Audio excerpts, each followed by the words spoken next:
साथियों, मैं आपसे जानना चाहता हूं, क्या आधुनिक राइफलें न बनाकर हमारे वीर जवानों के साथ अन्याय हुआ कि नहीं हुआ? अन्याय हुआ कि नहीं हुआ? क्या ऑर्डिनेंस फैक्ट्री की पूर्ण क्षमता का इस्तेमाल न करके यहां के संसाधनों के साथ अन्याय हुआ कि नहीं हुआ? क्या रोजगार न देकर अमेठी के नौजवानों के साथ अन्याय हुआ कि नहीं हुआ?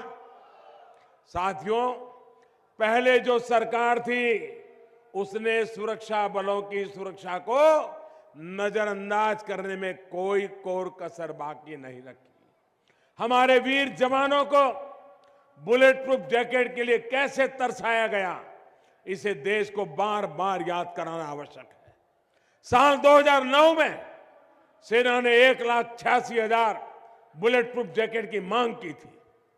बिना बुलेट प्रूफ जैकेट के हमारे जवान दुश्मन की सेना की गोलियों और आतंकियों के छापामार कार्रवाई का सामना कर रहा था।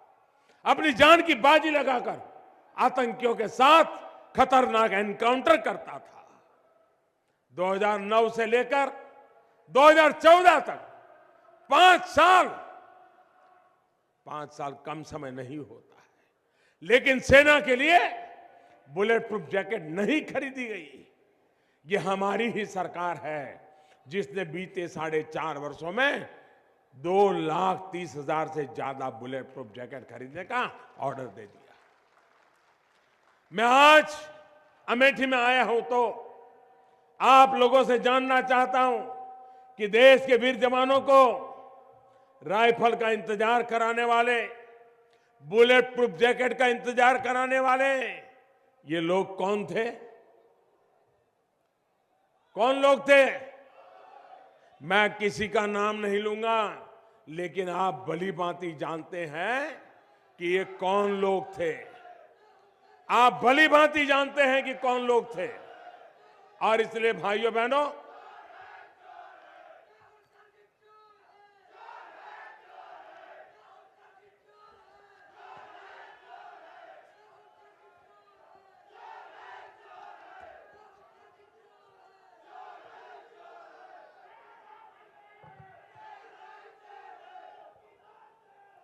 भारत माता की। और इसलिए भाइयों बहनों, आज इस शिलान्यास, और आप जानते हैं, मुझे किसी का नाम कहने की जरूरत नहीं है। भाइयों और बहनों, हमारे देश को आधुनिक राइफल ही नहीं, आधुनिक बुलेट प्रूफ जैकेट ही नहीं, आधुनिक तोप के लिए भी इन्हीं लोगों ने इंतजार कराया है।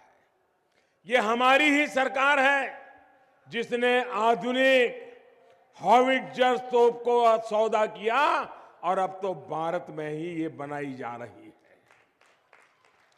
साथियों, आधुनिक तोप की ही तरह आधुनिक लड़ाकू विमानों के लिए हमारी वायुसेना दशकों से कह रही थी, लेकिन जिनकी नीयत ही खराब हो उनको भला वायुसेना की आवाज कहां सुनाई देगी।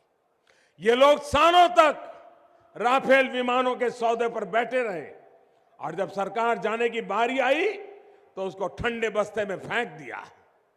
ये हमारी ही सरकार का प्रयास है कि अगले ही कुछ महीनों में पहला राफेल विमान भारत के आसमान में होगा। लेकिन ये लोग अभी भी ये राफेल विमानों के सौदे को अपने निजी स्वार्थ के लिए, निजी हित के लिए, उसको भी नाकाम कराने के लिए, फेल कराने के लिए कुछ न कुछ नए नए नखरे कर रहे हैं। भाई और बहनों, सुप्रीम कोर्ट से लेकर सीएजी तक हर संस्था कह रही है कि भारत सरकार ने सही निर्णय किया है, सही समय पर किया है, सही सौदा किया है और देश के हित में किया है। लेकिन ये लोग झूठ पर झूठ बोले जा रहे हैं। रक्षा सौदे में कमीशन न मिलने की बौखलाहट क्या होती है, ये कुछ लोगों के चेहरों पर साफ देखी जा सकती है। भाइयों और बहनों, अब कोरबा की ऑर्डिनेंस फैक्ट्री में दुनिया की सबसे आधुनिक उन बंदूकों में से एक AK-203 यानी कलांस्कोव राइफलों की सीरीज का सबसे नवीन हथियार ये हमारे अमेठी में बनाया जाएगा। ये राइफलें रूस और भारत का एक ज्वाइंट वेंचर मिलकर बनाएगा। थोड़ी देर पहले हमारे देश की पहली रक्षा मंत्री निर्मला जी ने रूस के राष्ट्रपति जी का संदेश भी यहां पढ़ा है। मैं अपने और भारत के बहुत करीबी दोस्त राष्ट्रपति पुतिन का इस साझेदारी के लिए बहुत बहुत आभार व्यक्त करता हूं।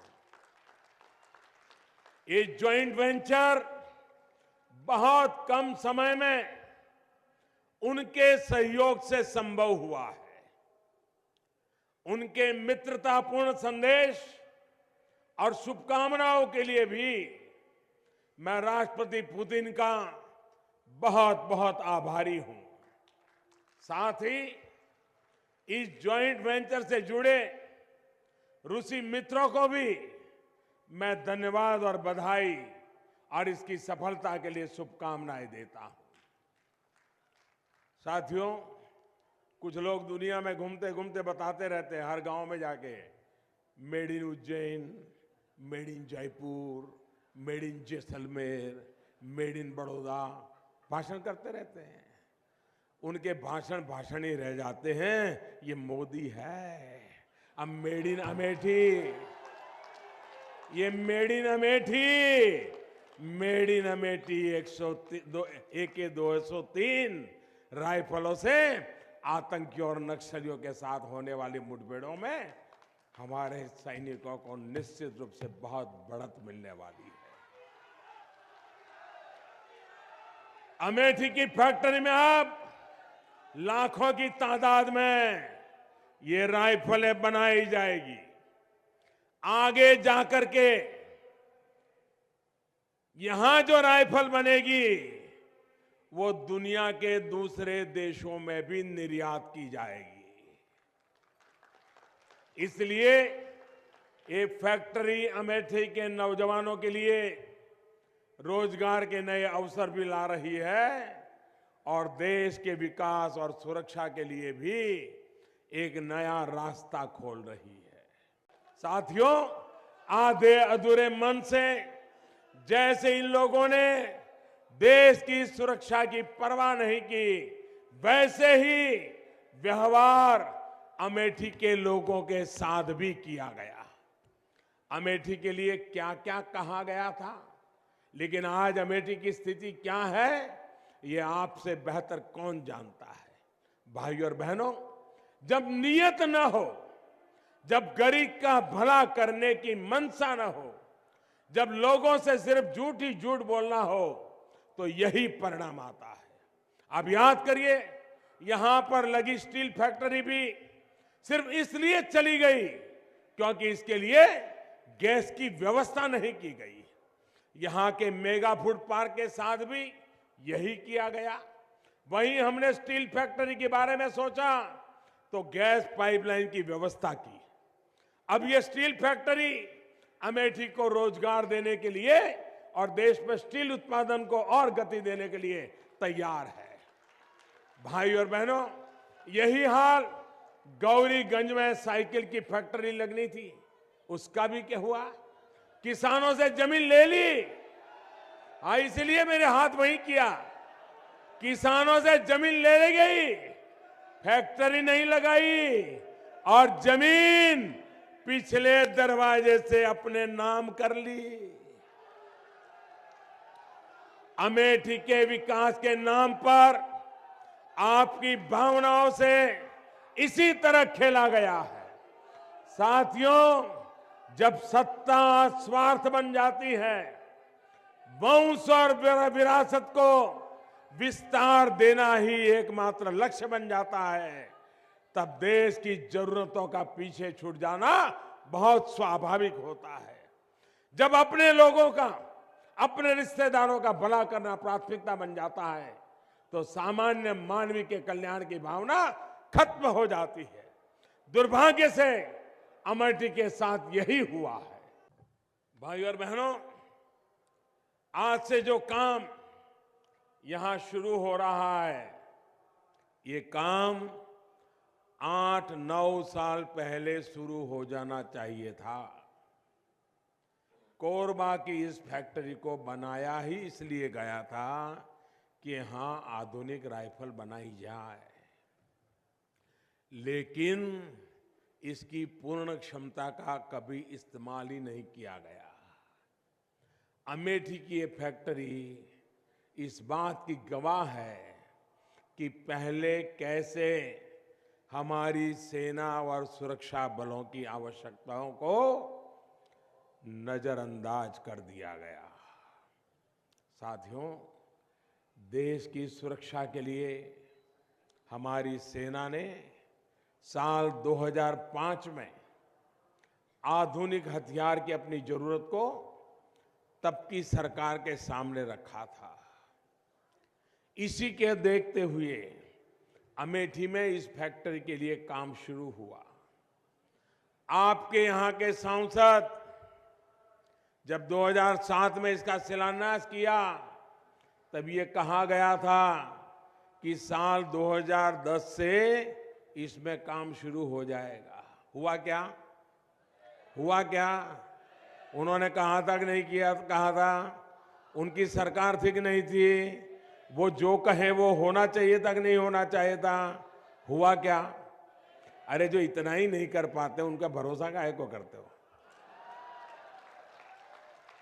लेकिन साथियों, काम शुरू होना तो दूर, शिलान्यास के बाद के 3 साल तक पहले की सरकार ये ही तय नहीं कर पाई कि यहां के ऑर्डिनेंस फैक्ट्री में किस तरह के हथियार बनाए जाएंगे।